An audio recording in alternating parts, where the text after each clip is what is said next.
Kwong YingKi is going to be talking about complex enterprise projects. So are there any simple ones? There are some. Okay.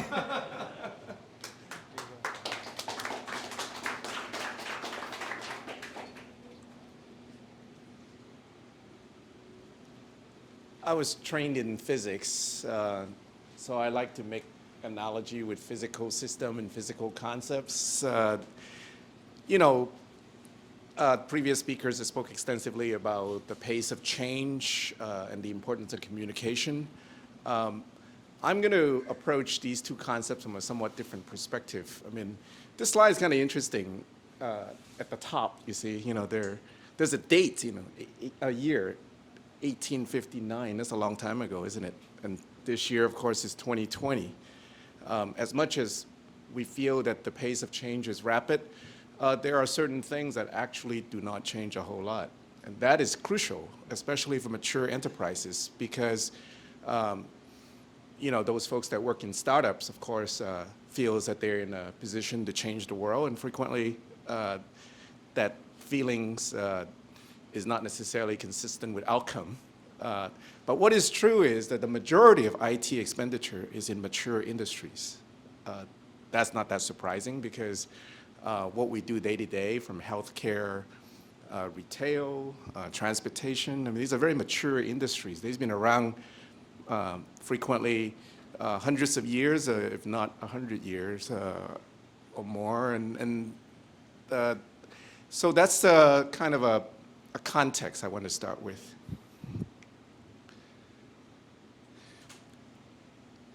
The theme is 2020, and 2020 is one way to talk about vision, right? So what's 2020 vision? And the inability for one to see with 2020 vision usually is because of aberration in your eye. That's an optical aberration. And I submit for your consideration that with enterprise IT projects, frequently the vision about the project is subject to a form of enterprise aberration in mindsets. Here's supposed to be humorous, I guess. It is very possible to go into a project, especially in state government. The previous speaker talked about change in the state of Washington. We use very similar terminology in the state of Oregon. Folks have an understanding after some planning process. They think they understand the requirements pretty well, and you hire a contractor based on these requirements, and the contractor would do their work, and things seem to be going well. And in government, we frequently define requirement at a high level, and the contractor, one of their first deliverable would be to work with state staff, the change agents within the state, to define what the new requirement, the new vision, and the new to-be state of the enterprise might look like. And then these details has to be elaborated. And once elaborated with some understanding, you could be doing it in an iterative kind of way, and maybe you have a lot of user stories, and then you start doing the work, and then you get back these reports. The sprints are going well, everything is on schedule, on budget, all the resources are there. Like this gardener with the mower, he's going really great, and he's saying to himself, this will get rid of the weeds for sure. And then meanwhile, some of the stakeholder may say, well, shouldn't we replant, and maybe we should consider slowing down and maybe use some chemical weed killers. No, that's out of scope. We've got to control scope creep. And then what's the outcome is that a lot of time, projects that are apparently even on budget, on schedule, and the sprints are proceeding as planned, may not give the necessary business outcomes. And that's a very serious problem for mature enterprises that want to go from one state to the next. The fact about change is, this is a term that Thomas Kuhn used in describing the structure of a scientific revolution, normal activities or projects in this case, versus those things that require paradigm shift. This is very important for enterprise change initiatives, leveraging information technology to do things that are fundamentally different. Your enterprise may be going through a change to a new operating model, for example, or multiple organizations may be coming together to form a new enterprise through merger acquisitions. These are fundamental change of the operating model, and they are to be contrasted with what Thomas Kuhn would refer to as normal activities in the field or in the enterprise in this case. So this picture illustrates the challenge when you have a paradigm shift. If the little goldfish connote the enterprise participants, trying to go from the as-is state, which is the left smaller fishbowl, to what you think is a more optimal, nicer, bigger fishbowl, what can go wrong? Well, from those of us that have a little bit of training in science, that the transition state, from one side to the next, a lot of things can happen.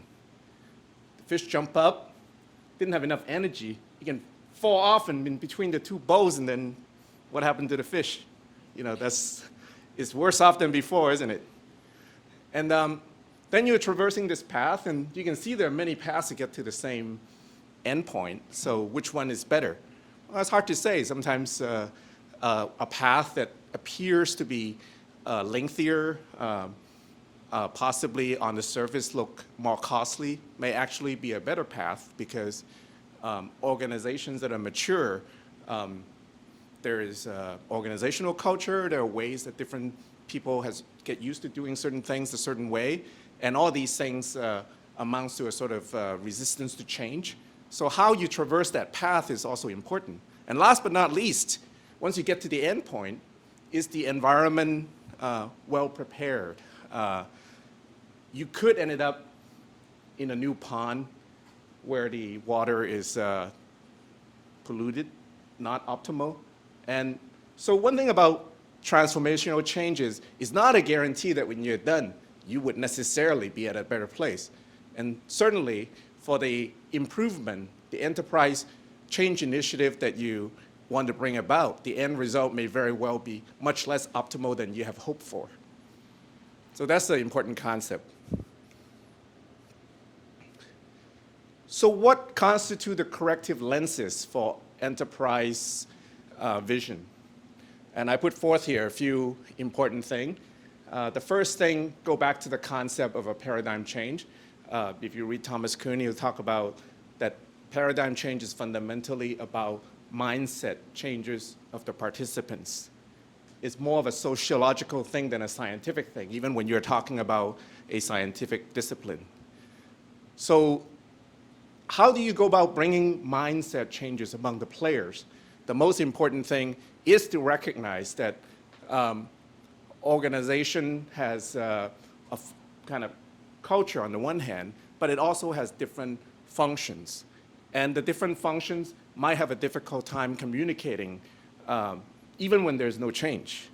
Now, when it comes to change, there needs to be a sort of commonly shared language about the change. Specifically, there needs to be a distinction between what I refer to as normal projects versus those projects that are paradigm shifting.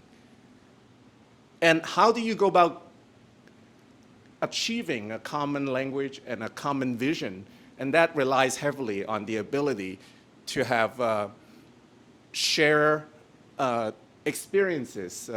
That could be through training, that can be through dialogue, that can be through any number of different mechanisms through which people can develop a common view and vision about how that change might look like. The philosopher Wittgenstein said that if you were a lion, you wouldn't understand what the lion is saying because you have no common experiences with the lion. So You need a language, but you also need to share experiences in order to have the ability for the whole organization to learn together to achieve organization learning. Last, and this is that time scale thing I was talking about, organizations, countries have cultures. Cultures are very long-lasting, especially for a mature organization, but even for a group of people that quickly get together to do a project. If it transcends different functions in an organization, and if it transcends different geographies, then it's very important to respect the fact that different professions and different professionals have a certain types of culture that you have to kind of deal with. And then if you have global projects involving different countries, then national culture become a very important aspects of that. That in the context that within an organization, at the same time, you may have an organizational culture that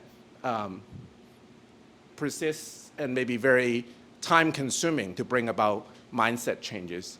And that, I submit, is a somewhat different perspective with our organizers' view that the pace of change may be accelerating, but certain things don't change as quickly as we would like, and that has to be factored in order to bring about transformative changes of any type in any profession, in any enterprise, in any segment of the market that you may be approaching.